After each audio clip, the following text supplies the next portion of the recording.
चंद्रकांत भोयर, नागपूर जिल्ह्यातील काटोल तालुक्यामध्ये कचेरी सावंगा या छोट्या गावी राहतो आणि गेल्या 35 ते 40 वर्षापासून मी शेती या व्यवसायामध्ये आहे.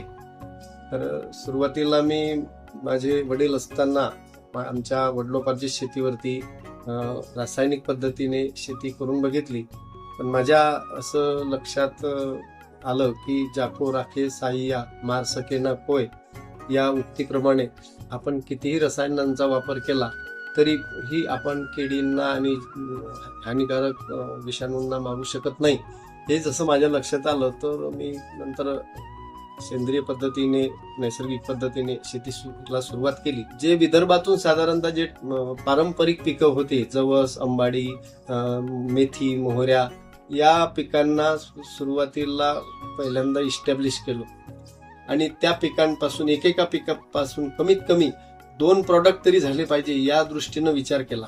एक महत्वाचा पैलू यात असा सांगता येईल, 2 प्रकारच्या पिकांची उत्पादनांची आपण कॅटेगरी करू शकतो.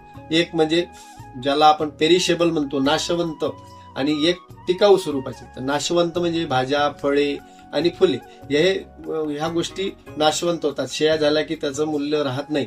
म्हणून मी नाशवंत भाग अजिबात माझ्या व्यवसायातून गाळून टाकला. नाशवंतला टिकाऊ कसं करायचं म्हणजे मेथीपासून कसुरी मेथी ड्राय केलेली, चण्यापासून चण्याची भाजी चण्याच्या पानांपासून, किंवा तरोट्याच्या बियांपासून तरोटा कॉफी, पळसाच्या फुलांपासून पळस फुलांचा चहा, मोरिंगाच्या झाडापासून शेवग्याच्या झाडापासून मोरिंगा पावडर, अशा काही धुऱ्या बांधावरील वस्तूंचा सुद्धा मी प्रोसेसिंग म्हणजे प्रक्रिया सुरू केली.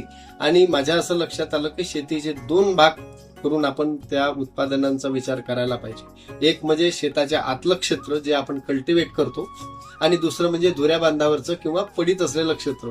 तिथे पण आपल्याला नॅचरली बरंच सगळं मिळतात.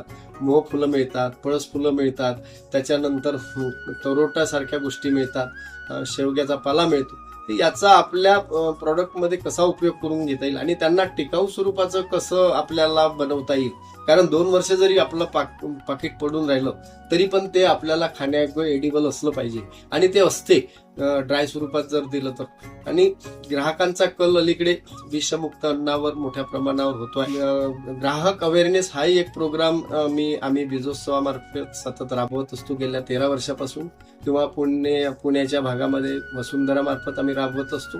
तर या प्रोग्रामच्या अंतर्गत ग्राहकांना आवश्यक असलेल्या गोष्टीचं उत्पादन घेऊन ते थेट त्यांच्यापर्यंत पोहोचवणं. मधले दलाल, अडते अशा ज्या चॅनेल आहे ज्या आतापर्यंत श्रीमंत होत गेलेल्या आहे, शेतकरी गरीबचा गरीबच राहिलेला आहे, तर या चॅनेल नाहीशा करणं आणि फॅमिली फार्मर ही कन्सेप्ट रुजवणं हा एक मुख्य उद्देश ठेवून आम्ही या कामाला लागलो.